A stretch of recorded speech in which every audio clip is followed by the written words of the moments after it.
New York City. The year is 1906. The air is thick with smoke, the streets alive with the sound of horses' hooves clattering over cobblestone, and the cries of vendors echoing through the narrow alleys. Ships glide into the harbor, carrying thousands of immigrants from distant lands, all of them hungry for a new life, all of them desperate to escape the hunger and despair of the old world. Among them is a boy of just 9 years old, his eyes wide and dark, his body thin and fragile. His name is Salvatore Lucania, but history will not remember him by that name. The world will know him as Lucky Luciano, the father of the modern Mafia. The ship that carried him and his family across the Atlantic was not a vessel of hope, but of survival. Down in the steerage compartments, the Lucania family endured weeks of sickness, stench, and despair. The promise of America was not paved in gold. It was paved in sweat, blood, and fear. When the family finally set foot in Manhattan, they were not stepping into paradise, but into a brutal battlefield where only the toughest, the sharpest, and the most cunning would survive. For a boy like Salvatore, the streets of New York were more dangerous than the storm-tossed ocean he had just crossed. They settled on the Lower East Side, a place infamous for its overcrowded tenements, gangs, and grinding poverty. The streets were alive with the smells of roasted chestnuts, sewage, and coal smoke. Children swarmed the alleyways, some barefoot, others already hardened by hunger. The city did not care for them. The city swallowed them whole. It was here that young Salvatore learned the first lessons that would shape his destiny. Trust no one, show no weakness, and never, ever back down. In those early years, the boy who would be Lucky Luciano was no stranger to hardship. His father worked long, punishing hours as a laborer, hauling heavy loads for pennies, breaking his back so his children might eat. His mother kept the home together with strict discipline and Sicilian tradition, but she could not protect her son from the streets that waited just beyond the front door. Every morning, as the boy walked past crumbling brick walls plastered with fading posters, he knew that danger lurked in every corner. Older boys demanded pennies for protection. Gangs claimed territory like wolves circling prey. Salvatore was small, wiry, and quick, but he had something more important than size. He had sharp eyes that studied people, memorized their moves, their weaknesses, their habits. He knew that fists could win a fight, but intelligence could win a war. Even as a child, he began to understand something most grown men never did, that true power is invisible, hidden, and silent until it strikes. The Lower East Side, at the dawn of the 20th century, was a breeding ground for the gangs that would one day evolve into something far darker and far more powerful. Irish, Jewish, and Italian gangs fought constantly for scraps of territory, gambling dens, and small-time rackets. The police looked the other way if you had the right coin to slip into their hands. Justice was not handed down from a courtroom. Justice was decided in back alleys with knives, bats, and guns. For a boy like Luciano, this was both terrifying and intoxicating. He could either be a victim, another nameless immigrant chewed up by the city, or he could carve out a place for himself in the shadows. By the time he was a teenager, Salvatore had already begun to drift away from school and into the orbit of the gangs. He carried messages, ran errands, and learned how to gamble in smoky back rooms filled with the laughter of men who never trusted each other. He picked up English quickly, his words laced with the street slang of the Lower East Side. But he never forgot his Sicilian roots. He knew that old traditions carried weight, that respect had to be earned, and that loyalty could be both a shield and a weapon. There were fights, of course. Every boy on those streets had to fight. But Luciano was clever in the way he chose his battles. He would let others bloody their fists while he watched and learned. He saved his strength for the moments that truly mattered, striking fast and without hesitation. The other boys began to notice. He wasn't the biggest, but he was fearless. He wasn't reckless, but he was willing to do what others would not. Slowly, his name began to carry weight, first in whispers, then in shouts. It was during these years that fate, or perhaps luck, intervened. One night, Luciano was ambushed.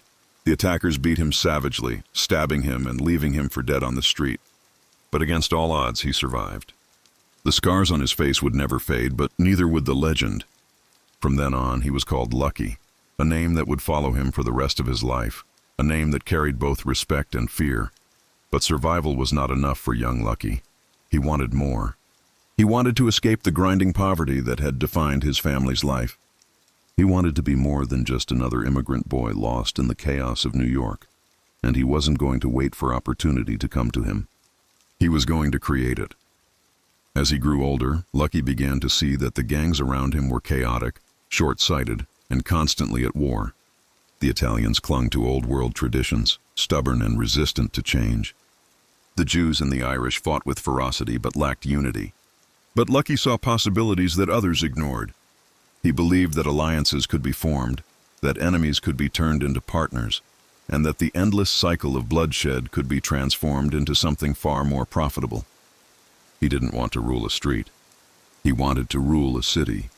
It was around this time that he met Meyer Lansky, a boy not much older than himself, but with a mind as sharp as a razor.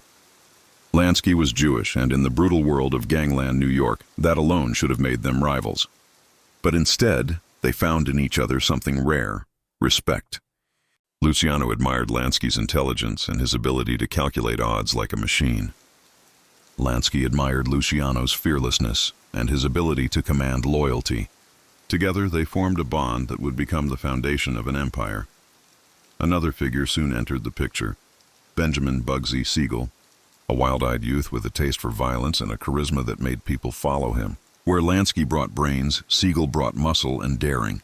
With Lucky in the center, these three would begin to carve out a future unlike anything the old guard of gangsters could have imagined. Still, in these early years, Luciano was not yet the king he would become. He was still a hustler, running dice games, smuggling booze during the early days of Prohibition, and shaking down shopkeepers for protection money. But even in these small-time crimes, there was something different about him. He moved with a sense of destiny, as though he already knew he was meant for more.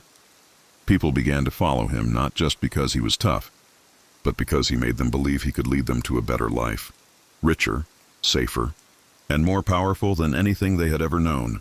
The city itself was changing too. Prohibition was on the horizon, and with it, a tidal wave of opportunity. The streets buzzed with anticipation, and the criminal underworld prepared to feast on the riches that would flow from illegal liquor. Luciano, still in his youth, was already positioning himself to take advantage. He wasn't just thinking about tomorrow. He was thinking about 10 years from tomorrow. And yet, even as he plotted his rise, Luciano remained haunted by the world he had left behind. Sicily had given him tradition, honor, and a code of silence known as omertà. America had given him chaos, corruption, and possibility.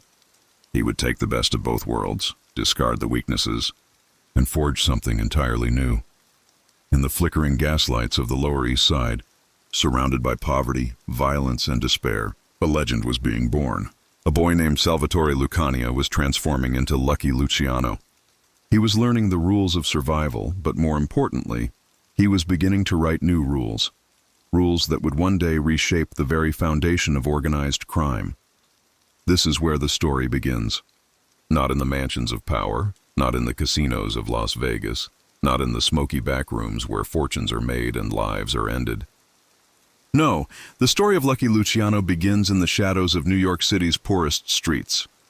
In the heart of a boy who refused to be a victim, who refused to be forgotten. He would rise from nothing, seize everything, and in doing so, change the world of crime forever. Because in America, in the land of opportunity, even a poor immigrant boy from Sicily could become a king. But the crown he would wear was not of gold. It was of blood, money, and silence. And the empire he would build would stand as both a monument to ambition and a warning of its cost. This is the story of Lucky Luciano, the boy who was born in the shadows and the man who would rule them.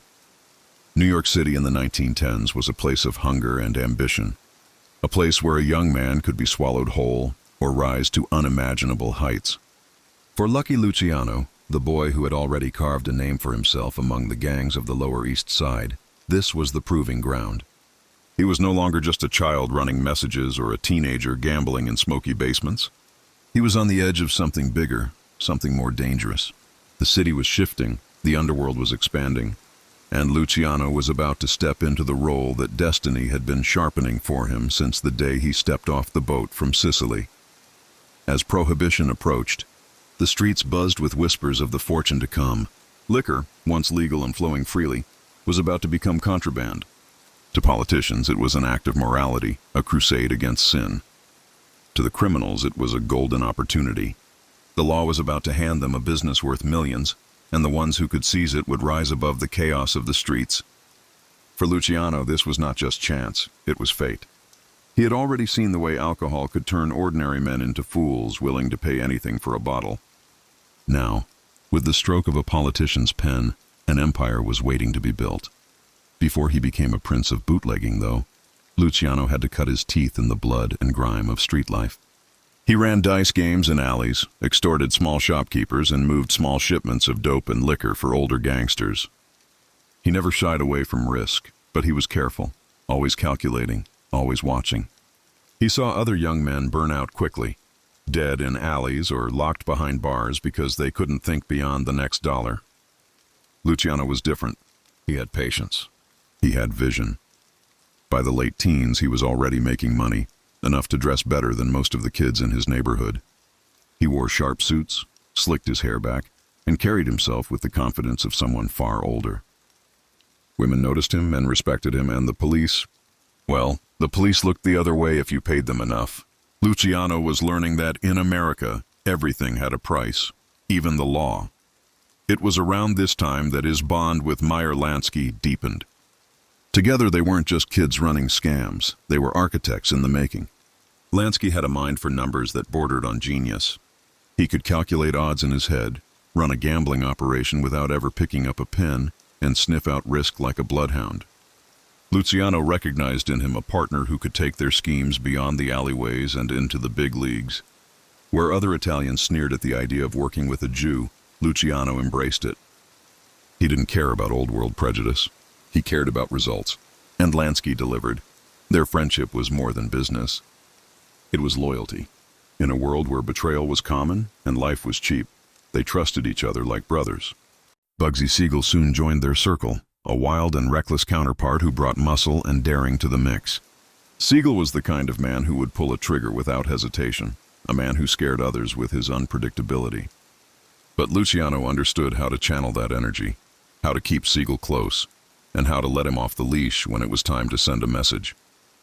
Together, the trio formed a nucleus of something that would one day shake the entire underworld. Still, in these years, Luciano was a small fish in a large pond. The city was ruled by men like Joe Masseria, known as Joe the Boss, and Salvatore Maranzano, both Sicilians who clung to the traditions of the old country. They ran their crews like medieval kingdoms, demanding absolute obedience and punishing anyone who dared to think differently.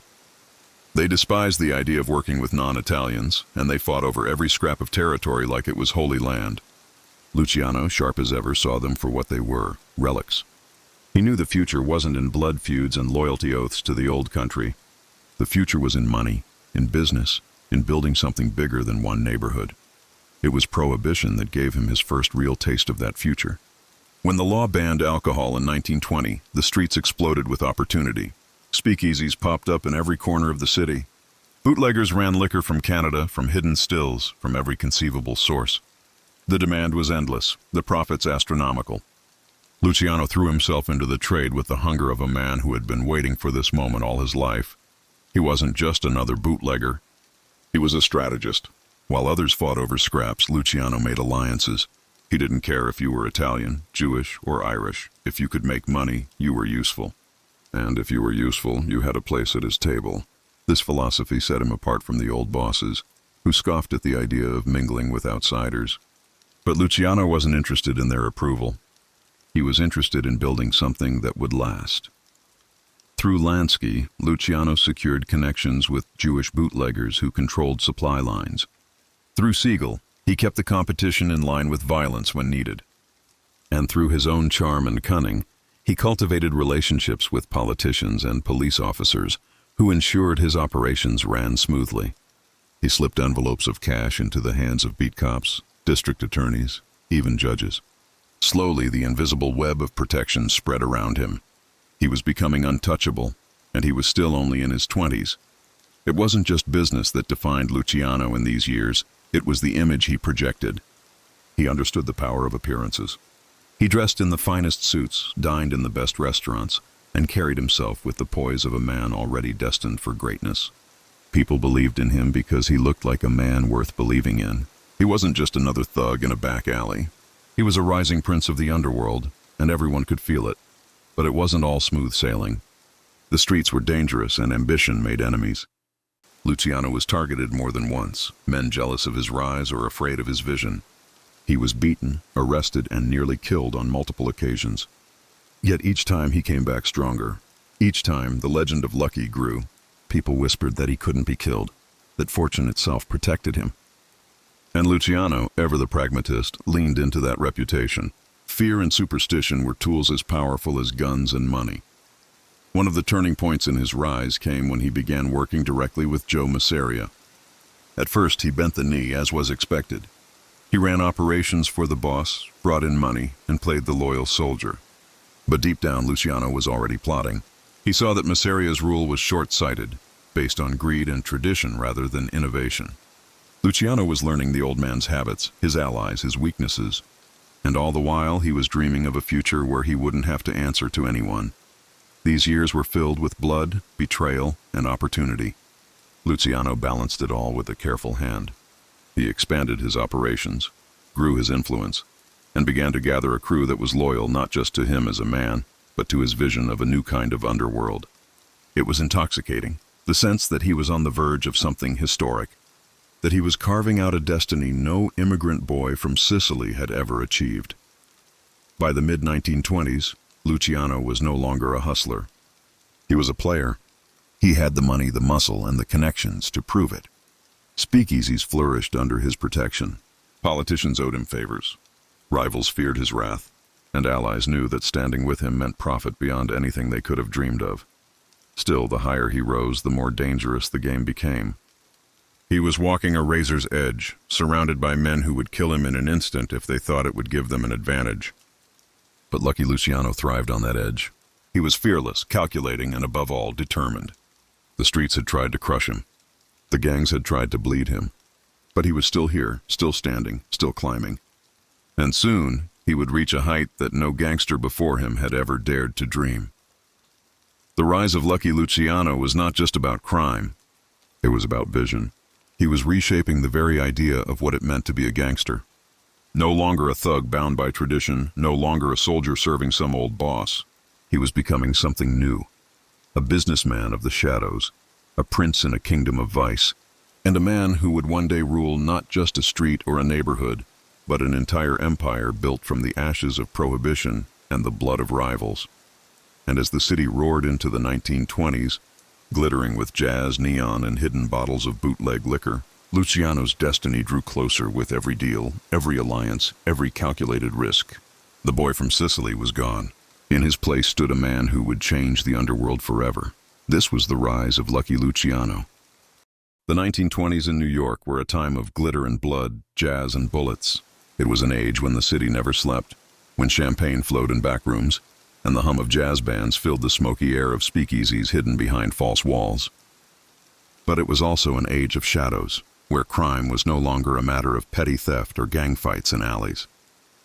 Crime had become an industry, and at the heart of this transformation was a man who had come from nothing, who had walked through the ashes of poverty and violence to stand now on the brink of remaking the criminal world in his own image. That man was Lucky Luciano. Luciano had already proven himself as more than just a survivor. He had clawed his way up from the immigrant streets, fought his way through gangs, and built a reputation that commanded respect. He was fearless but calculating, brutal when he had to be, but always with an eye on the future. And in that future he saw something no one else dared to imagine. An underworld united not by tradition or blood feuds, but by business. The old bosses clung to their Sicilian codes, their musty traditions, their endless feuds that bled their men dry and left them vulnerable to outsiders. They called themselves the Mustache Petes, men who believed in loyalty only to their own kind, who distrusted anyone who did not share their bloodline or their village roots. To Luciano, they were relics, fossils of an age that no longer existed. America was not Sicily. The streets of New York demanded something new, and Luciano was ready to build it. At the center of his vision were the men he had already gathered around him, Meyer Lansky. the quiet genius with the mind of an accountant and the soul of a gambler, and Bugsy Siegel, the wild-eyed killer whose charisma drew people in even as his violence terrified them. Together they were not just a gang. They were the foundation of an empire, but Luciano knew it would take more than 3 men to bring his dream to life. He needed alliances. He needed partners. He needed to unite the fragmented, warring gangs of New York into something greater than the sum of its parts. He began slowly, carefully, reaching out to men who might be willing to think beyond old boundaries. He made deals with Jewish bootleggers, Irish gang leaders, and Italian crew bosses who were tired of watching their men die for the pride of aging bosses. He spoke the language of money, and in America, that language was universal. He promised profits, stability, and something that had long been missing from the underworld: order. In smoky backrooms, he sat with men who would never have spoken to each other otherwise. He convinced them that business could replace bloodshed, that the future lay in cooperation rather than constant war. Where others saw rivals, Luciano saw partners. Where others saw differences, he saw opportunity. Slowly, the walls between the Italians, the Jews, and the Irish began to crumble. And at the center of this fragile new network was Lucky Luciano, pulling the strings, weaving the threads into a tapestry of power. But vision alone was not enough. The old guard would not simply step aside and let this young upstart rewrite the rules. Men like Joe Masseria and Salvatore Maranzano still held the keys to the underworld. They commanded armies of soldiers, and they were ruthless in crushing dissent. To them, Luciano was useful, ambitious, clever, and profitable. But he was still beneath them, still expected to kneel, to obey, to play the role of a loyal soldier. They could not see what he was building. They could not imagine the storm that was gathering around them. Luciano played the game carefully. He smiled when he had to, bowed when it was required, and paid tribute when it was demanded. But behind the mask he was plotting. He was waiting for his moment, the perfect strike that would shatter the old world and clear the way for the new. He endured their insults, their demands, their suspicion, because he knew something they did not. Their time was already running out. Even as he navigated the dangerous politics of the underworld, Luciano continued to build his power base. His bootlegging operations expanded, fueled by an endless demand for liquor. He opened speakeasies in neighborhoods across the city, each one protected by a web of corrupt police and judges who were paid handsomely to look the other way. His gambling operations flourished, his influence spread, and his reputation grew. To the men on the street, he was no longer just another gangster. He was becoming something larger than life. He cultivated an image carefully, dressing in tailored suits, moving through the city with confidence, always seen in the company of powerful men. He understood the power of appearances, the way a man's reputation could open doors before he even knocked. And with every whispered story of his cunning, his ruthlessness, his ability to escape danger unharmed, the legend of Lucky Luciano grew. But the heart of his power lay not in money or reputation alone. It lay in the alliances he forged, the partnerships he built, and the vision he shared. With Lansky at his side, he drew the Jews into his orbit, men who controlled money, supply lines, and gambling dens. With Siegel, he commanded loyalty from soldiers who respected violence above all else. And with his own charisma, he drew men from every corner of the city, convincing them that his way was the future. It was not easy. Every alliance came with risk. Every deal demanded trust in a world where trust was a rare and fragile thing. There were betrayals, double crosses, and moments when everything seemed ready to collapse. But Luciano held it together with a mixture of fear and respect, punishing disloyalty swiftly and rewarding faithfulness generously. He understood men. He understood what they wanted, what they feared, and what they dreamed of. And he used that understanding to bind them to him. As the decade moved forward, the shape of the underworld began to shift. The endless street wars quieted. Money flowed more smoothly. Operations grew larger, more organized, more professional.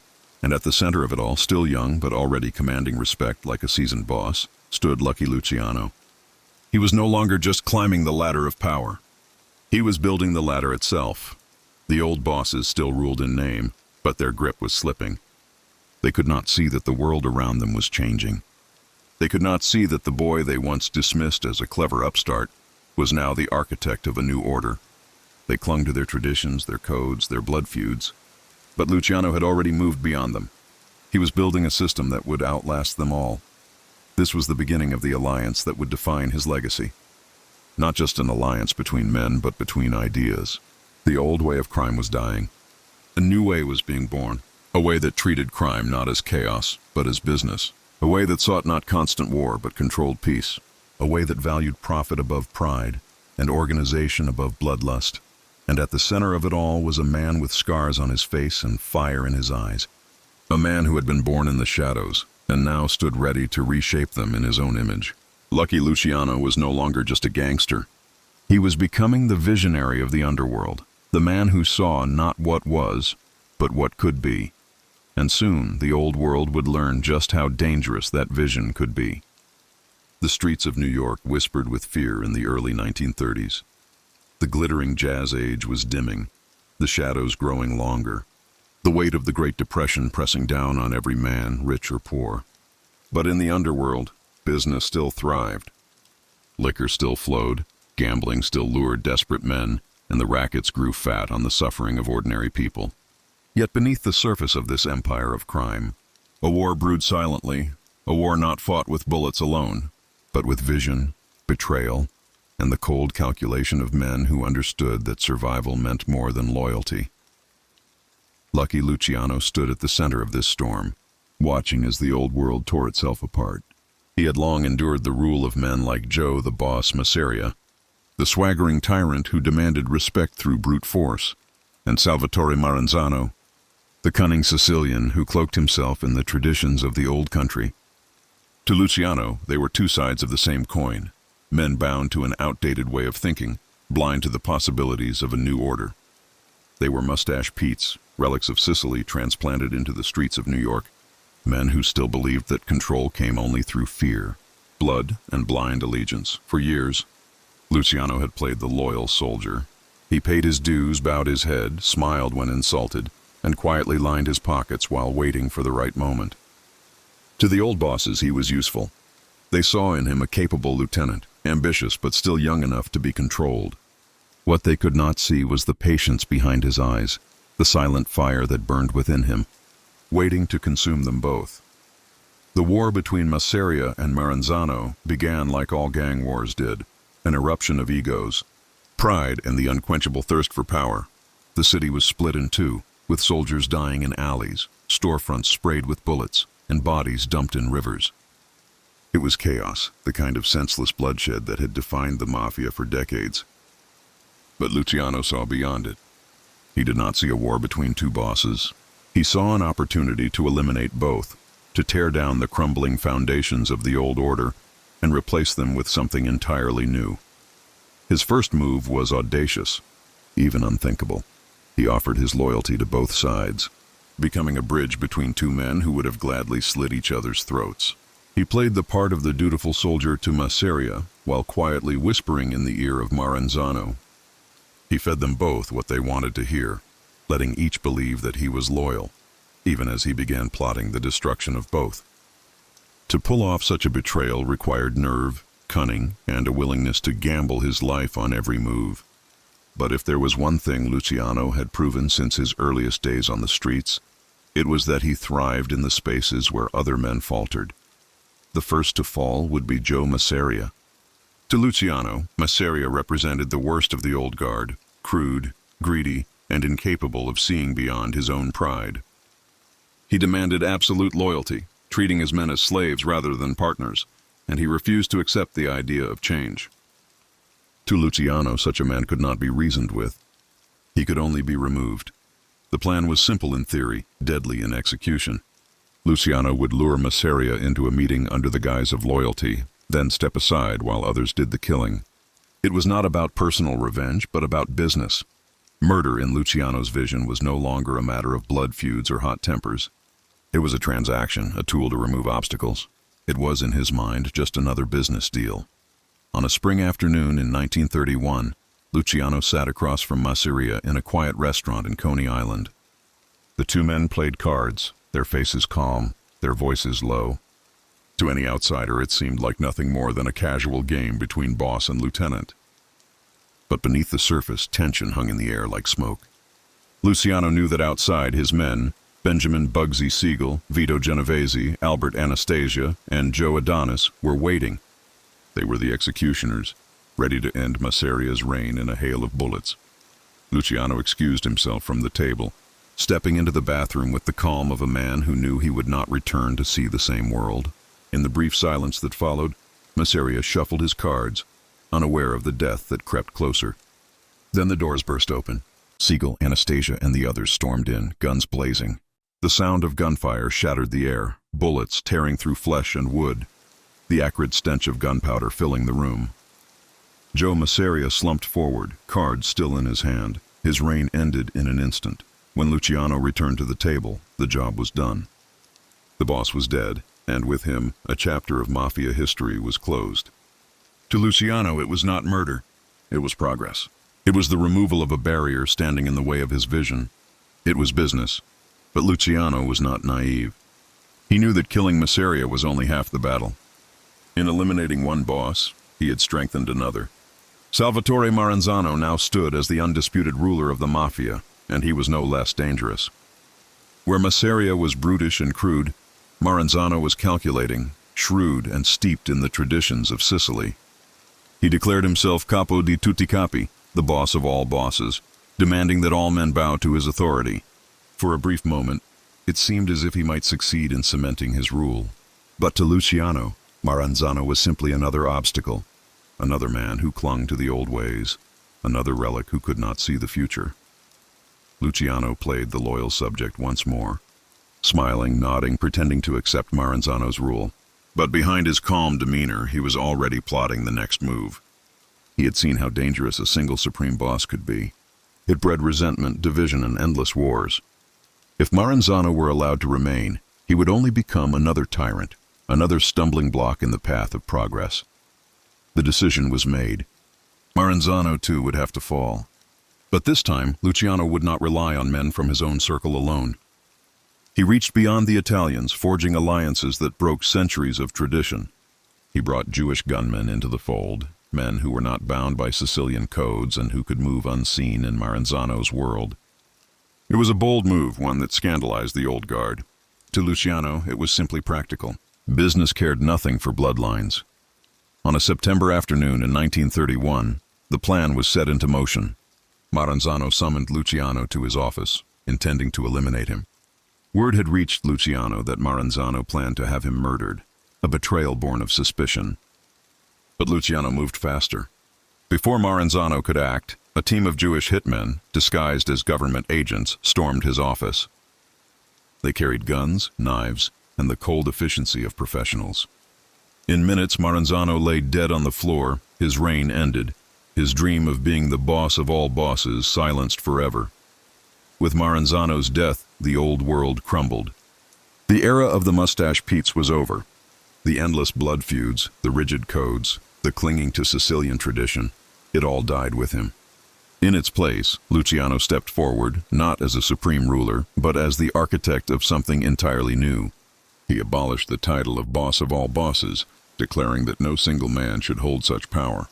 Instead, he established a system of balance, a commission that would oversee the affairs of the Mafia, ensuring cooperation and reducing conflict.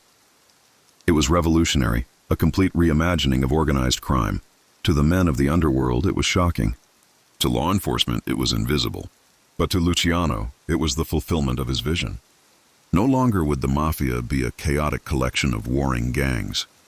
It would be a syndicate, a business, an empire governed by rules and order. Murder would not vanish, but it would be calculated, approved, and carried out with precision. Power would be shared, profits divided, and disputes settled through counsel rather than constant war. The deaths of Masseria and Maranzano were not just assassinations. They were the keystones upon which Luciano built his empire.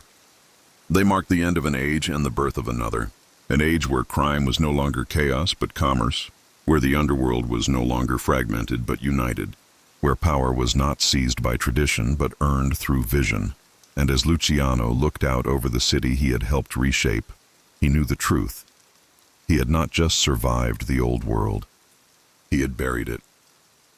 The autumn wind carried a chill across New York City in 1931, but in the heart of the underworld, a new fire burned. For decades, organized crime had been governed by chaos. Wars fought in the streets, bodies piling up in alleys, power passing from one ruthless tyrant to another in endless succession. But now, after the bloody deaths of Joe the Boss Masseria and Salvatore Maranzano, that cycle had been broken. Their deaths were not the end of violence, but the beginning of something else entirely. Something unprecedented, something no one outside of Lucky Luciano's circle could have imagined. Luciano stood at the threshold of a new era, and he knew it. For the first time, the underworld was not bound to the whims of a single man. There would be no boss of all bosses, no supreme ruler whose word was law and whose pride could send cities into chaos. Instead, there would be a system, a balance of power, an organization that mirrored the corporations of Wall Street and the political machines of Tammany Hall. Luciano called it the Commission, and it would be his masterpiece. The idea was radical. In the old days, mafia families operated like kingdoms, each ruled by a boss who demanded absolute obedience. If a dispute arose, it was settled with bullets, each side raising armies of loyal soldiers until the streets ran red. Luciano had lived through enough of those wars to know they were bad for business. They brought police attention. They disrupted the flow of money. They turned potential allies into bitter enemies. What the Mafia needed, in his eyes, was not endless war, but structure. Order. An empire built not on pride, but on profit. The Commission would be that empire's governing body. Each family would retain its own territory and independence, but disputes would be settled through council, not bloodshed. The bosses would vote, and majority rule would decide the course of action. Murder, expansion, alliances, all of it would be discussed and agreed upon. It was, in essence, a parliament of crime, a board of directors for the underworld. And at its center, though not officially crowned, sat Luciano. He began by calling together the most powerful bosses from across the country. From New York came men like Vincent Mangano, Tommy Galliano, Joe Profaci, and Frank Costello, each head of one of the 5 families that Luciano helped establish. From Chicago came Al Capone's lieutenants, soon to be led by Frank Nitti, as Capone faced the weight of prison. From Cleveland, Buffalo, Philadelphia, Detroit, and beyond came men who understood that the future of organized crime was about more than one city. It was about building a national syndicate. The meeting was historic, though shrouded in secrecy. They gathered not in grand halls or official chambers, but in back rooms and private apartments, speaking in hushed voices while bodyguards lingered outside. To the average New Yorker, nothing seemed unusual. But within those smoke-filled rooms, the very foundation of organized crime was being rewritten. Luciano laid out his vision with the calm assurance of a man who already knew he had won. He spoke of profits, of cooperation, of the futility of war. He painted a picture of a future where every man at the table could grow rich without fear of betrayal or sudden bloodshed. And as he spoke, the others listened, not because he demanded respect, but because his words made sense. He offered them peace without weakness, power without constant peril. He offered them the one thing they all secretly craved, stability. Yet Luciano was no fool. He knew that men who had lived their lives on violence and suspicion could not be swayed by words alone. He offered proof in the form of opportunity. Prohibition was still in effect, and the liquor trade was making fortunes. Gambling, narcotics, labor racketeering, all of it was expanding, but only if the families could work together. Luciano proposed dividing territories, pooling resources, and sharing profits in ventures too big for any one family to control. Atlantic City, Havana, Las Vegas, all of them would become jewels in the crown of this new syndicate. The Commission, as it came to be known, was not without its critics. Some old-timers saw it as weakness, a betrayal of the Sicilian tradition of absolute power. They grumbled in corners, muttering that Luciano was nothing more than a usurper in a fine suit. But they were too few, too scattered, and too afraid. The truth was undeniable. Luciano had changed the rules, and those who resisted would find themselves cast aside, or worse. At the heart of this new order were the 5 families of New York, formalized under Luciano's guidance. No longer would gangs clash endlessly for scraps of territory. Each family was given its own domain, its own boss, its own hierarchy. The Mangano family, later to become the Gambinos, the Profaci family, which would evolve into the Colombos, the Galliano family, soon known as the Luccheses, the Bonanno family, headed by Joseph Bonanno himself, and finally, Luciano's own, later to be called the Genovese family. Together, these five formed the backbone of the commission, with Luciano as the quiet architect who kept the machine running. It was not just about New York. Luciano understood that true power lay in building a network that spanned the nation. The Chicago outfit became a key partner, controlling the Midwest with ruthless efficiency. Detroit's Purple Gang, notorious for its brutality, was brought into the fold. In Cleveland, Buffalo, Philadelphia, and beyond, Luciano's influence spread. The commission was not simply a New York council. It was a national syndicate, a web of power stretching from coast to coast. The genius of the commission was in its balance. No man was crowned king, but everyone knew who held the reins. Luciano avoided the arrogance of Maranzano and Masseria, never declaring himself boss of bosses. Instead, he presented himself as an equal, a mediator, a man who placed the good of the whole above personal pride. In truth, it was a brilliant deception. By refusing the title, he avoided becoming a target. By giving others a voice, he secured their loyalty. And by building a system that worked, he ensured that his vision would outlive him. As the commission grew in power, so too did its reach into legitimate society. Politicians were bought, judges bribed, police officers paid off. Labor unions were infiltrated, their leaders either controlled or eliminated. Construction, shipping, trucking, all industries found themselves under the invisible hand of the Mafia. To the outside world, it was business as usual. To those within the shadows, it was Luciano's empire taking shape.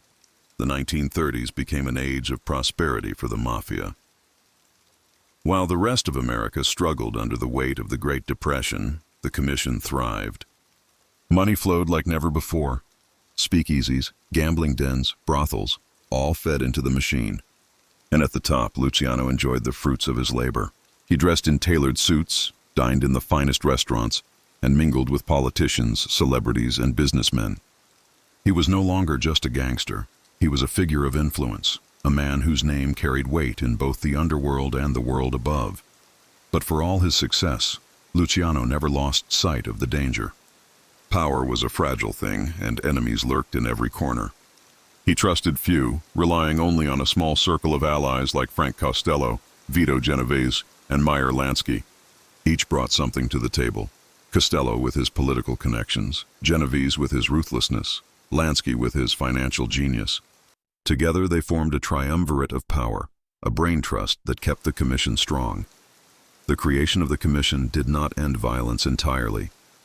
Murders still occurred, rivals still fell, and betrayals still surfaced. But the difference was that now such acts were sanctioned, controlled, and often invisible to the public eye. Luciano had turned murder into policy, bloodshed into procedure.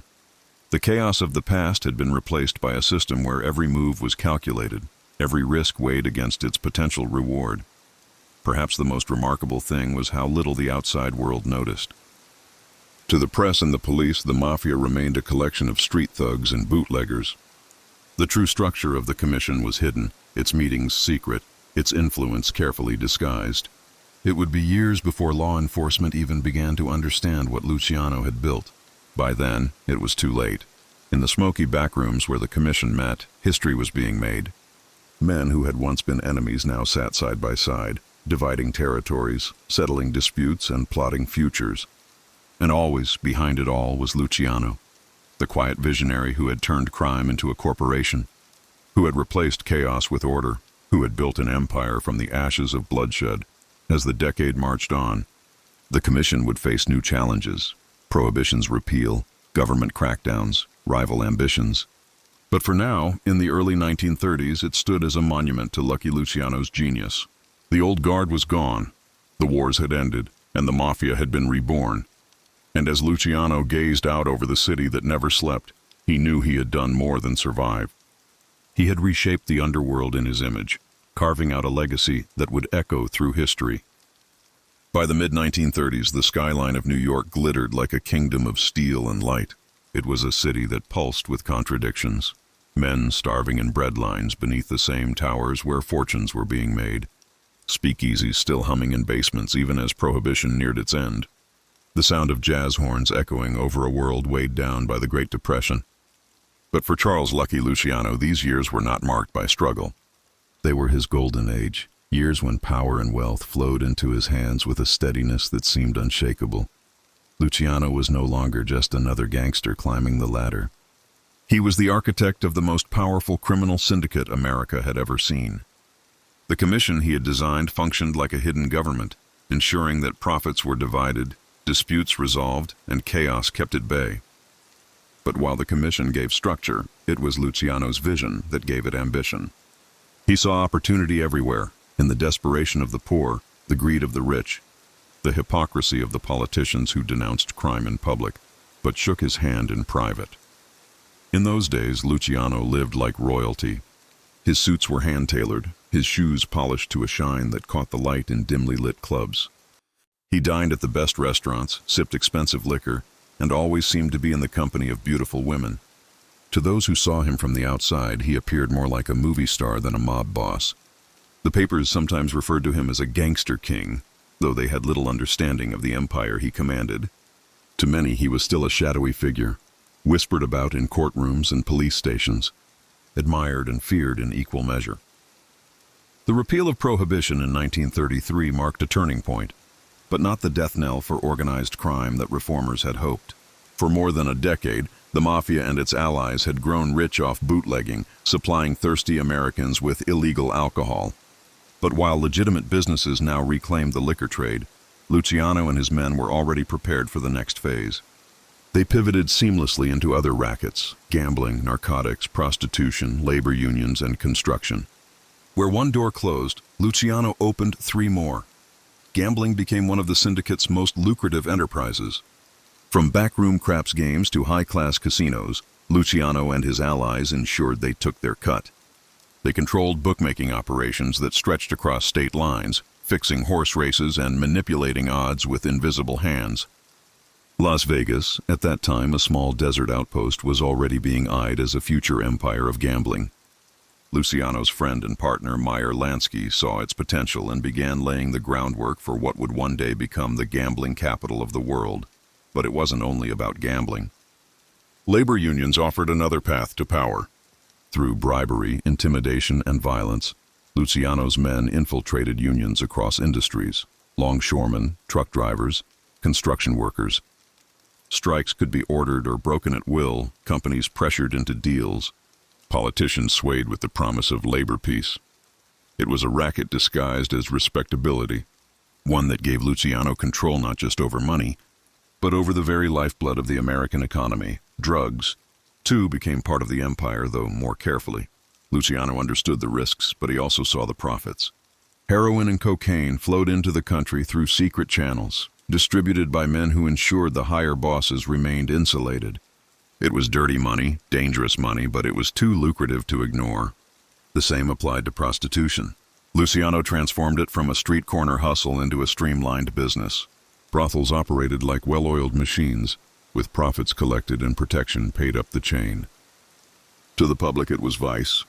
To Luciano it was business. All of it combined to make him one of the most powerful men in America, though most of the country would never know his name. His influence was felt everywhere but seen nowhere, like a phantom hand that guided the city's shadows. Yet power always draws enemies, and Luciano's golden age was no exception. Law enforcement, long mocked and corrupted by gangsters, was beginning to change.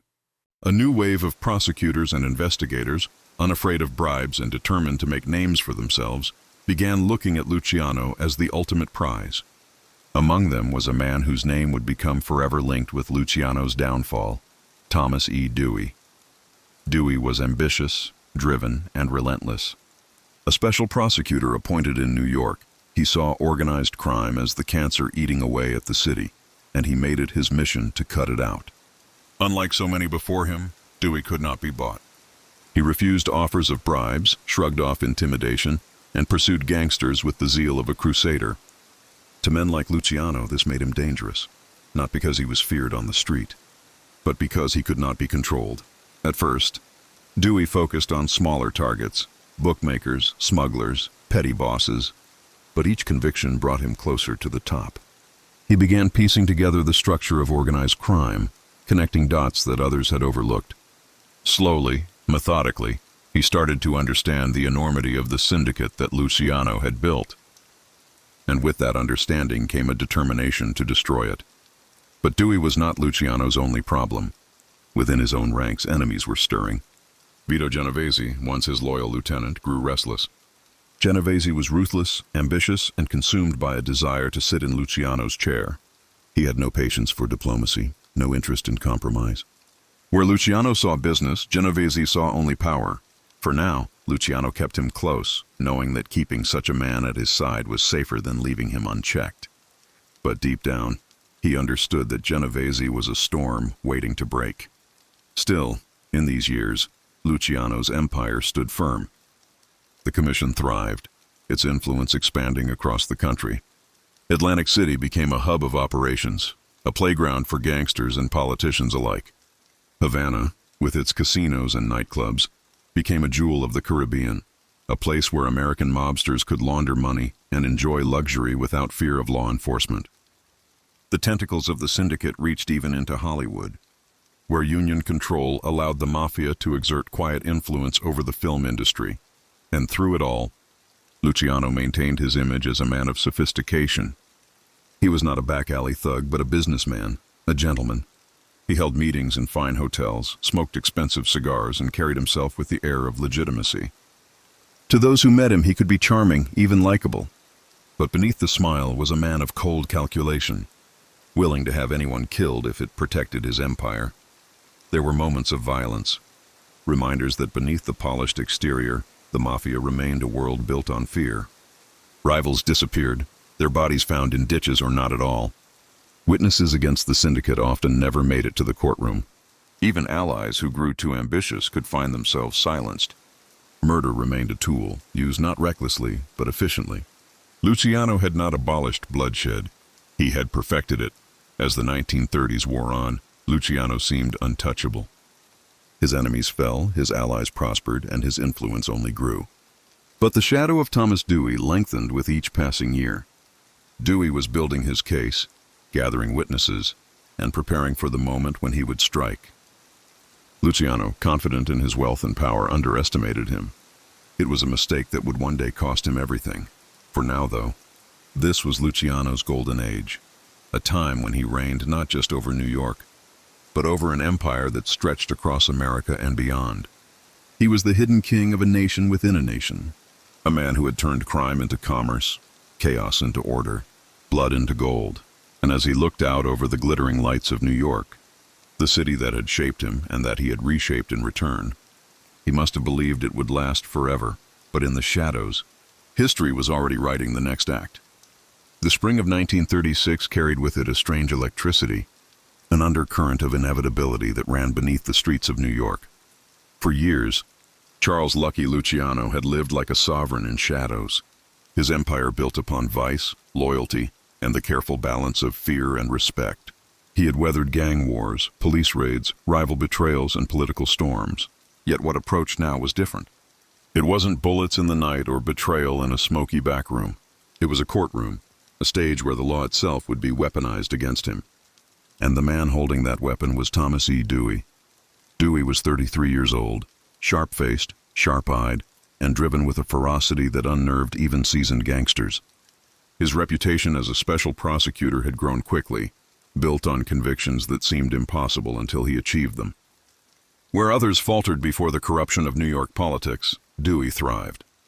He was incorruptible, immune to bribes, deaf to threats. Luciano's men had probed for weaknesses, sending quiet offers, whispered promises of wealth or influence. But Dewey never bent. That made him dangerous. Luciano had known Dewey was coming for him.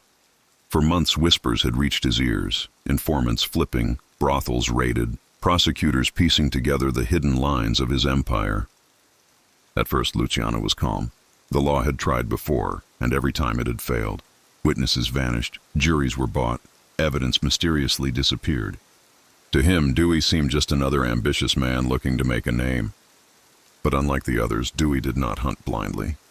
He studied his prey, tracked his every movement, dissected his organization until he found its weakest point. And that point To Dewey was prostitution. For Luciano, prostitution was one enterprise among many, but it was one of the most organized. He had transformed it into something less chaotic, less obvious, a business that could run with regularity. But that very structure was its weakness. Prostitutes, madams, pimps, they could be arrested, interrogated, threatened. They could talk. And Dewey knew how to make them talk. He went after them relentlessly, filling courtrooms with women in cheap dresses and tired eyes, who told jurors of the fees they paid to keep working. The money funneled up the ladder, the names of the men who collected it. Slowly, piece by piece, he built a chain that pointed upward, and at the top of that chain was Luciano. The arrest came suddenly, though the air had been thick with tension for weeks. Luciano was seized in a dramatic raid. His name splashed across headlines the next morning. For the first time, the hidden king of New York was dragged into the open, his polished suits and charming smile displayed in the harsh light of the law. The charges stunned the city: compulsory prostitution, pimping on a grand scale, racketeering disguised as vice. To the public, it was a scandal. To Luciano, it was absurd. He barely touched the prostitution racket directly. To his mind, he was being framed by circumstance and ambition. The trial that followed became one of the great spectacles of the era. The courthouse buzzed with journalists, photographers, curious citizens eager to glimpse the infamous gangster. Outside, the sidewalks swarmed with people who craned their necks to see Luciano being led in, his head held high, his confidence intact. To his men, he projected calm. He smiled for cameras, adjusted his tie, and whispered reassurances that everything would pass as it always had. But inside, there was a gnawing unease. The prosecution called witness after witness. Madams who described payments to Luciano's men. Prostitutes who swore they had seen his hand in the business. Officers who testified to raids and arrests. Some of the testimony was shaky, delivered by frightened women who seemed more coerced by Dewey than certain of their own words. But the sheer volume of voices created a weight that was hard to dismiss. Each story added another stone to the wall being built against him. Luciano's defense tried to dismantle the accusations, arguing that the women were lying, pressured, or bought. They painted Luciano as a businessman, not a pimp, a man far removed from the sordid details of street-level vice. And to some jurors, perhaps, the argument had merit. But Dewey was relentless. He tied threads together with precision, weaving a narrative not of one crime but of a system, a vast network that could not exist without the guiding hand of a man like Luciano. Day after day, the trial dragged on, the air thick with tension. Reporters filled columns with dramatic accounts, their words painting Luciano as both villain and tragic figure. The city was divided. Some saw him as a dangerous criminal finally being brought to justice, while others whispered admiration for the man who had tamed chaos and turned it into order. To the underworld, the trial was a disaster, proof that no man, not even lucky Luciano, was beyond the reach of the law. In the evenings, after court adjourned, Luciano would return to his cell, the noise of the day echoing in his ears. He thought of his youth on the streets of the Lower East Side, the years of blood and ambition that had carried him here. He thought of Meyer Lansky, who counseled calm and strategy, reminding him that even this could be weathered.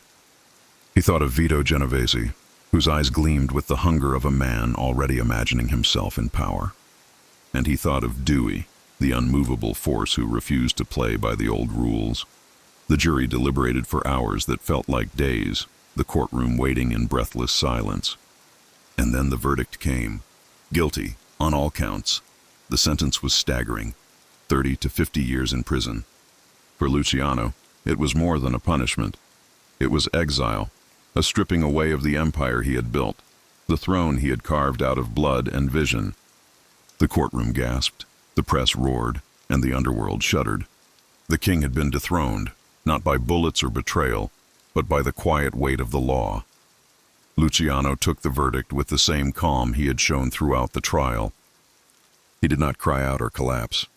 He straightened his suit, nodded once, and let himself be led away. To his men, it was a message. The empire would endure, even if its leader was caged. But inside, the blow was crushing. He had believed himself untouchable. Now he was just another man behind bars, yet prison did not silence him. From within the walls, Luciano remained a presence. Messages were smuggled out. instructions carried by loyalists, decisions made in whispers that crossed iron bars. His power was diminished but not destroyed, and as America moved toward the chaos of World War II, fate would soon offer him an unexpected chance at redemption. For Thomas Dewey, the trial was a triumph, a shining jewel in his career. He had taken down the most powerful gangster in America and proven that even the mightiest could fall. His name was made, his reputation sealed. But for Luciano, the story was far from over. His trial had been a battle, and though he had lost, the war of survival still lay ahead. In the quiet of his cell, Luciano must have reflected on the strange irony of it all. He had survived stabbings, shootings, betrayals, wars with men like Maranzano and Masseria. He had built an empire that stretched across oceans. Yet in the end, it was not bullets or blades that brought him low, but words spoken in a courtroom, the testimony of women who had once worked the shadows of the city. His life, his empire, his golden age, all had been undone by the law's relentless hand, and so the golden age ended, not in fire, but in silence, as the doors of Dannemora prison clanged shut behind him. But history was not done with Lucky Luciano. The iron gates clanged shut behind Lucky Luciano, their echo ringing like a funeral bell through the stone halls of Dannemora prison. The world outside moved forward, but for the man once known as the King of New York, time slowed to the rhythm of prison life. Stripped of his tailored suits and the glow of nightclub lights, he now wore coarse prison garb and lived among thieves, killers, and the forgotten men of America. For most, it would have been the end. 30 to 50 years meant death behind bars. But Luciano was not most men. Even in confinement, his name carried weight, his influence stretching through cracks in the walls. The prison years hardened him further. Life behind bars was not easy for a man who had once dined with celebrities and politicians. The days were filled with monotony, the nights with memories of what had been lost. Yet even here, Luciano adapted. Guards knew who he was, and some showed him quiet respect. Fellow inmates whispered about his reputation, many eager to fall under his shadow. Cigarettes, favors, food, things that carried value in prison, moved through his hands like they had in the streets of Manhattan. The empire was gone, but the instincts remained. Luciano thought often of the streets he had ruled, of the organization he had shaped with Meyer Lansky. He imagined Vito Genovese circling like a vulture, waiting for the chance to rise higher.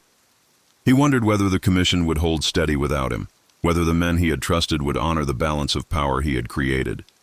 In the silence of his cell, his mind wandered to the past, the Lower East Side, the 5 Points, the night he was slashed across the face and reborn as Lucky.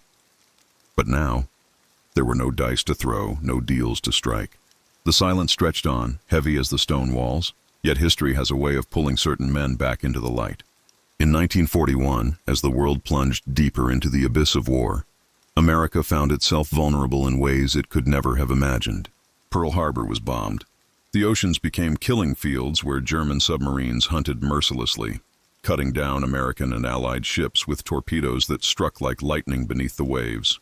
On the East Coast, particularly in New York Harbor, rumors spread like wildfire.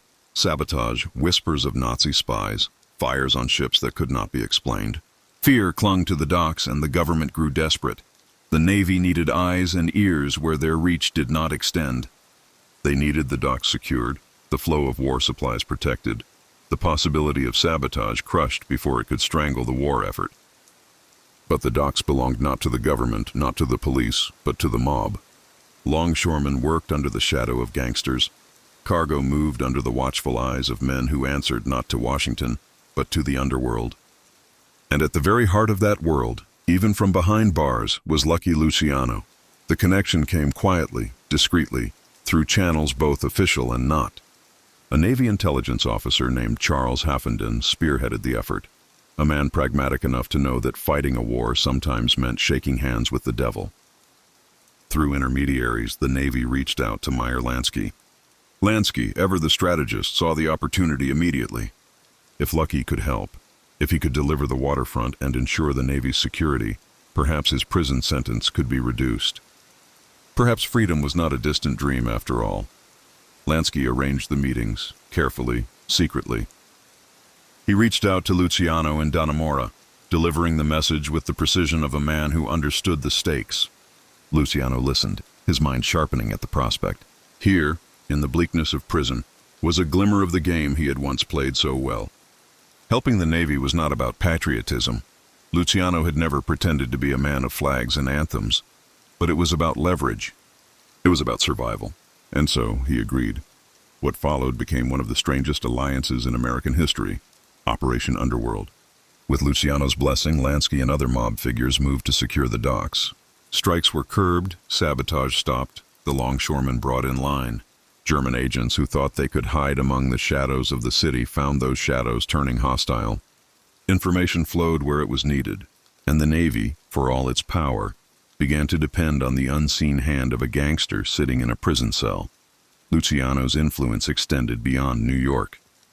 In 1943, when the Allies prepared to invade Sicily, they turned once again to the underworld. Sicily was Luciano's homeland, a place where his name and connections still carried meaning. Through his network, contact was made with Sicilian Mafia leaders who despised Mussolini's fascist regime. In exchange for promises of leniency, they provided intelligence, guided Allied troops through the terrain, and undermined fascist control. When the Allied forces landed, they found less resistance than expected, and within days, Sicily fell. Some would later argue that Luciano's hand had tilted the scales, that his influence had smoothed the path for American victory. For the government, this was enough. For the people, it was shocking to think that the man they had condemned as a criminal was now playing a role in the nation's greatest war. For Luciano, it was proof that his mind, his connections, his very existence could not be buried by prison walls. He had turned necessity into power, weakness into leverage. The war ended in 1945, the world reshaped in its aftermath. In the rubble of Europe, nations rebuilt. In the streets of America, soldiers returned, and a new era began. But for Luciano, the end of the war meant something more personal. His cooperation, his unseen hand in securing the docks and aiding the invasion of Sicily, had not been forgotten. His lawyers pressed the case, his allies whispered in the right ears, and in 1946 the miracle arrived. Governor Thomas Dewey, the same man who had once destroyed him in court, signed the order commuting his sentence. Dewey, pragmatic as ever, recognized Luciano's contribution to the war effort, though he did not forgive him completely. The condition was clear. Luciano would be released, but he would not stay in America. Deportation was the price of his freedom. When the prison gates opened, Luciano stepped into daylight for the first time in nearly a decade. He was older now, his hair thinner, his face more lined, but the fire still burned within him. Reporters swarmed, flashes of cameras catching the moment. For the world, it was the return of a fallen king. For Luciano, it was unfinished business, but freedom carried its own weight. He was sent to Italy, his homeland, though it no longer felt like home. Naples became his cage, a city watched carefully by both Italian and American authorities. He was free from prison, but not free to walk the streets of New York, not free to stand once more at the center of the empire he had built. Still, he adapted as he always had. From Naples and later Havana, he sought to rebuild, to reconnect, to remind the world that Lucky Luciano was not finished. In Havana, he tasted power again. The city was alive with vice. Casinos, nightclubs, drugs, and deals whispered over rum and cigars. Luciano moved among them, a shadow king once more. He plotted with old allies, dreamed of reclaiming the throne from afar. But the world had changed. New men had risen in New York, Genovese, Costello, Anastasia. The commission he had created no longer needed him in the same way. He was a ghost of the past, a legend whose name still inspired awe but whose grip had loosened. Still, the Navy deal had saved him. It had pulled him from the jaws of death in prison and placed him back in the game, however tenuously. He was a man who had once been written off, yet here he was, still moving pieces on the board. For all his losses, Luciano had defied the finality of his sentence. His life was a testament to survival, to the art of turning every defeat into a new form of power. As he looked out over the harbor in Naples, ships passing against the setting sun, Luciano must have felt the weight of irony pressing on him. The government that had caged him had also freed him. The war that had torn nations apart had rebuilt his path to power. And the name that had once been condemned in courtrooms was now whispered in the annals of military intelligence as an unlikely ally. He had been a gangster, a king, a prisoner, and now, in some strange twist of history, a patriot of convenience. And though exile in Italy would shape the rest of his life, the legend of Lucky Luciano had only grown deeper, darker, more untouchable. The steamship that carried Charles Lucky Luciano across the Atlantic in 1946 left behind not only the shores of America, but also the very empire he had once ruled. The United States had made its choice. He was free from his cell, but exiled from the kingdom he had built. When he set foot on Italian soil, the air felt different, heavy with history, yet empty of the life he had carved in New York. Naples was not Manhattan. Its streets were narrow and crumbling, filled with poverty and suspicion, and its police watched him as if his every breath were an act of conspiracy. To the authorities, Luciano was not a man. He was a living threat, a reminder that power could seep across borders like smoke under a door. For Luciano, Italy was a prison without bars. He was home, yet not home. The rhythms of Naples did not match his pulse. He longed for the steel towers of New York, the neon glow of Broadway, the roar of subway trains, and the whispered promises of backroom deals. Here, in his forced exile, he was surrounded by faces that knew his name but not his legend. He was both revered and despised. Some Italians saw him as a hero, a man who had risen from Sicilian soil to become a king of America. Others viewed him as a disease exported from their homeland, a curse returned to haunt them. Still, Luciano did what he always did. He adapted. The underworld had a way of finding him, of gravitating toward the orbit of his name. Old acquaintances sought him out. New figures introduced themselves. The Sicilian Mafia, long beaten down under Mussolini's iron fist, had begun to breathe again after the dictator's fall. Men who had hidden in shadows now emerged, hungry for connection, for ties to the American syndicates that controlled rivers of money across the ocean. Luciano became a bridge, whether he liked it or not, a symbol of what could be. Yet he knew Italy was too small, too suffocating. His ambition stretched wider. The answer lay across the Caribbean, in Havana. In 1946, whispers began circulating of a great gathering, a conference unlike any before, where the future of organized crime would be decided not in backroom restaurants or darkened alleys, but in the gilded halls of Havana's luxury hotels. Havana was a city alive with music, gambling, and sin, a playground for the rich and a haven for criminals who thrived on indulgence. It was outside America's borders, but close enough to its heartbeat, a place where money could flow freely and the law could be bent with ease.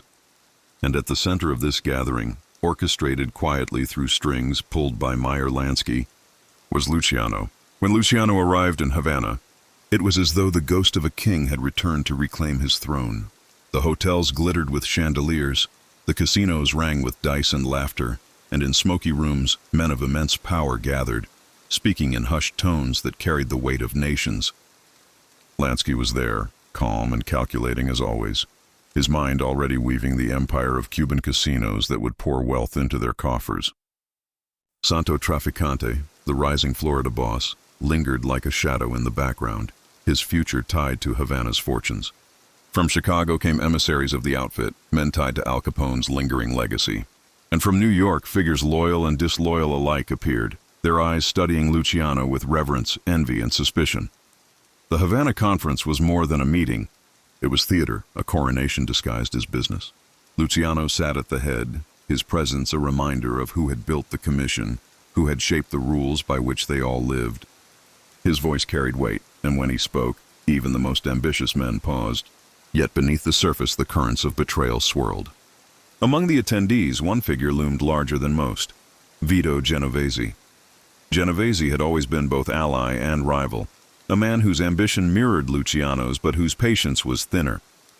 While Luciano was in prison, Genovese had maneuvered, schemed, and plotted, hoping to seize control of the organization. Fate had not smiled on him then, and he had been forced to bide his time. But now, with Luciano exiled, Genovese saw opportunity.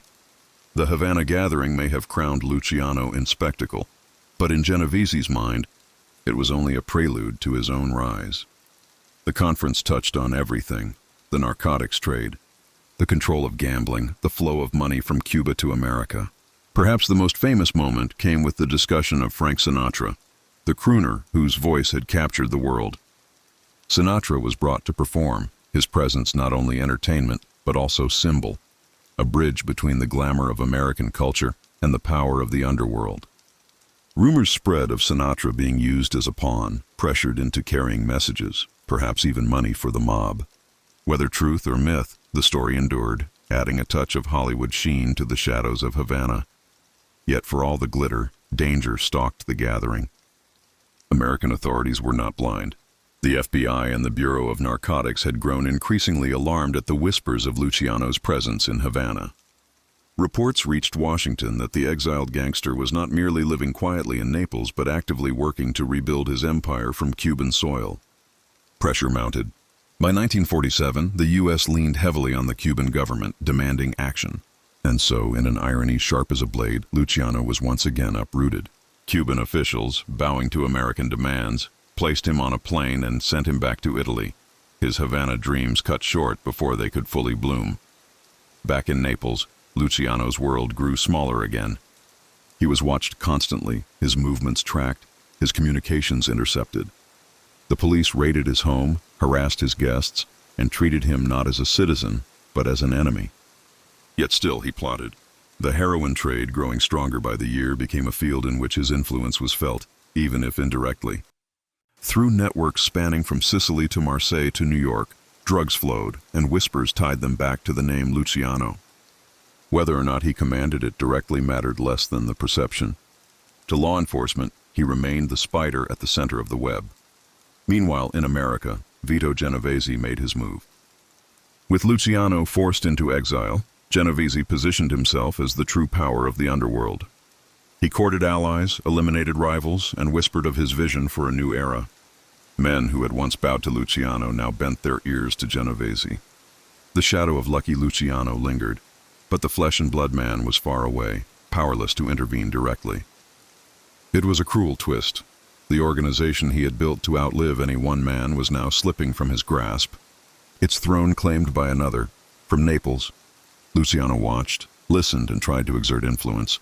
But every message was filtered, every action constrained. It was like trying to direct a symphony from another continent. And as Genovese's star rose, Luciano's legend grew darker. He became a ghost story whispered among gangsters, the exiled king who still pulled strings from afar. Some believed he was still the true power. Others dismissed him as a relic, clinging to faded glory. Loneliness became his constant companion. Women came and went, friends visited when they could, but the heart of his life had been left behind in America.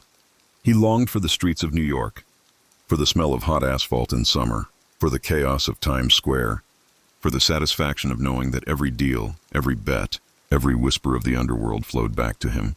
Instead, he paced the narrow confines of his Neapolitan apartment, staring out the window at streets that never felt like his own. Yet through it all, Luciano retained his defiance. He never begged for forgiveness, never recanted the life he had lived. In his mind, he had done what history demanded of him. He had organized chaos, brought order to the disorder of crime, created a system that outlived individuals. If he was now cast aside, it was only proof that he had built something larger than himself. The shadow of Vito Genovese haunted him, but Luciano did not surrender. He waited, as he always had, for fortune to turn, for the dice to roll his way again.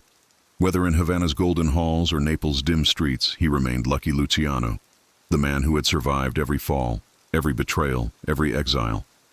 And though time was catching him, though his empire had slipped into other hands, his name carried on. Because some men are not simply part of history, they are history itself. The courtroom air was thick, heavy with smoke from countless cigarettes and the perfume of fear that clung to every corner. In the 1930s, America's justice system was finally beginning to catch up with the underworld it had long ignored, and at the center of that spotlight stood Charles Lucky Luciano. The empire he had built, the order he had imposed on the chaos of organized crime, and the wealth he had accumulated had made him untouchable for years. But even the most carefully constructed kingdoms had cracks, and Luciano's enemies, both inside the underworld and outside it, were learning how to pry them open. This was the beginning of his fall, and unlike the rise, which was filled with promise and ambition, The descent would be filled with betrayal, paranoia, and inevitability. It began with the slow tightening of the law. For years, Luciano had navigated politics and law enforcement with the ease of a seasoned sailor guiding his ship through a storm. Politicians were bought, police officers were bribed, and judges were nudged with quiet favors that ensured his operations ran smoothly. But times were changing. The American people were growing restless with crime lords flaunting their power openly. The newspapers, hungry for stories that sold, plastered Luciano's name across front pages, branding him as the king of the underworld. It was a title both flattering and damning. It gave him immortality in the eyes of the public, but it also gave prosecutors a target to aim at, and they would not rest until they brought him down. The man who would prove most dangerous to Luciano was not a rival gangster, but a relentless prosecutor named Thomas E. Dewey. Dewey was ambitious, young, and unafraid to take on the biggest names in crime. He had already carved out a reputation as the scourge of racketeers, and he had his sights set firmly on Luciano. The irony was sharp. Luciano had fought bloody wars to eliminate rivals like Maranzano and Masseria, but the man who threatened his empire most wore a suit, carried no gun, and used the law as his weapon. Dewey understood that to dismantle Luciano's empire, he needed to strike at its foundation. And the foundation of Luciano's wealth was not gambling, bootlegging, or narcotics. It was something far less glamorous, but infinitely more profitable: prostitution. Luciano had never been the kind of gangster who got his hands dirty running brothels. He was too smart for that. Instead, he treated prostitution like a business, organizing it the way a corporation would. Prostitutes were employees, pimps were managers, and the profits were pooled and distributed with efficiency. It was a system that made millions of dollars, and it was a system Dewey could use against him. In 1936, Dewey orchestrated a series of raids, sweeping up dozens of prostitutes and madams connected to Luciano's network. The underworld's code of silence was tested, and many broke under pressure. One by one, they pointed their trembling fingers at Luciano as the man at the top. For the first time in years, Luciano felt the ground shift beneath him. The newspapers feasted on every detail, painting him as a predator who exploited women for power and profit. To the public, it was less glamorous than gambling or bootlegging. It was vile, ugly, and personal. Dewey knew this. He crafted his case not just for the courtroom, but for the people, ensuring that Luciano would be despised, not admired. The trial was a spectacle, a theater of justice where Luciano was the star villain. He arrived each day sharply dressed, his composure unshaken, his eyes betraying nothing. But inside, paranoia gnawed at him. Who had talked? Which of his trusted lieutenants had betrayed him? Betrayal was the most dangerous poison in his world, and once it entered a man's mind, it corroded everything. Luciano watched the witnesses parade across the stand, women he had never met pointing to him as the man who had orchestrated their misery. He wanted to scream, to remind the world that he was a businessman, that he had built order where there had once been chaos. But the jury didn't see order. They saw exploitation, cruelty, and greed. In June 1936, Luciano was convicted of 62 counts of compulsory prostitution. The sentence was staggering: 30 to 50 years in prison. It was a death blow. The newspapers declared victory. Dewey's name soared to national fame, and Luciano, the man who had reigned over New York's underworld, was led away in shackles. For the first time in his life, Lucky's luck had run out. Prison was a world unto itself, stripped of the luxuries and power he had enjoyed. Gone were the tailored suits, the fine dining, the nights at the Waldorf. Instead, he was left with iron bars, bland food, and the monotony of days that stretched endlessly. But even here, Luciano refused to be just another inmate. He adapted, as he always had. He built alliances, earned respect, and even inside the walls of Dannemora prison, he remained a figure of influence. Guards and inmates alike knew who he was, and the power of his name carried weight, even if his empire was crumbling outside. But the fall was not just about prison walls and iron bars. It was about the world changing while Luciano remained trapped in place. His rivals, once fearful, began carving pieces of his empire for themselves. His allies questioned his strength. Power, Luciano knew, was never permanent. It lived and breathed, shifting from man to man, and in prison he could not hold it. Each day brought whispers of new bosses rising, of men who once bowed to him now standing taller. testing their own authority. The betrayal he feared most came not from those in the streets, but from the same government that had caged him. In the shadows of World War II, the United States found itself needing the very man it had locked away. German submarines prowled the East Coast, threatening American supply lines. Sabotage was feared in the docks of New York, docks Luciano had once controlled with an iron grip. In a twist of fate that bordered on poetic irony, the U.S. Navy turned to Luciano for help. From his prison cell, he offered them control, ensuring the docks remained safe, workers loyal, and sabotage non-existent. It was a deal born of desperation, but it gave Luciano something he had not felt in years: leverage. Yet leverage was not freedom. In 1946, after years behind bars, Luciano's sentence was commuted on the condition that he be deported to Italy. America, the land where he had built his kingdom, cast him out like an exile. When he boarded that ship, his heart was heavy. He had risen from the slums of Sicily, crossed an ocean with nothing, built an empire from shadows, only to be forced back to the place he had once fled. The streets of New York, the city that had given him everything and taken it all away, were no longer his. The fall of Lucky Luciano was not sudden, not a bullet in a back alley or a betrayal with a knife in the dark. It was slower, crueler. It was a man stripped of his power, piece by piece until all that remained was his name, whispered in fear and awe, a legend imprisoned by time itself. But the story did not end there, not yet. In exile, Luciano would try to rebuild, to reclaim the dignity stolen from him. He would walk the narrow streets of Naples, remembering the wide boulevards of Manhattan. He would plot, scheme, and dream of a return. Yet the world had changed, and the empire he had built was no longer his to command. This was the cost of ambition, the price of power. The higher he had risen, the further he had to fall. And though Luciano lived on, his reign was over. The king of the underworld had been dethroned, not by bullets or bombs, but by the relentless tide of time, law, and betrayal.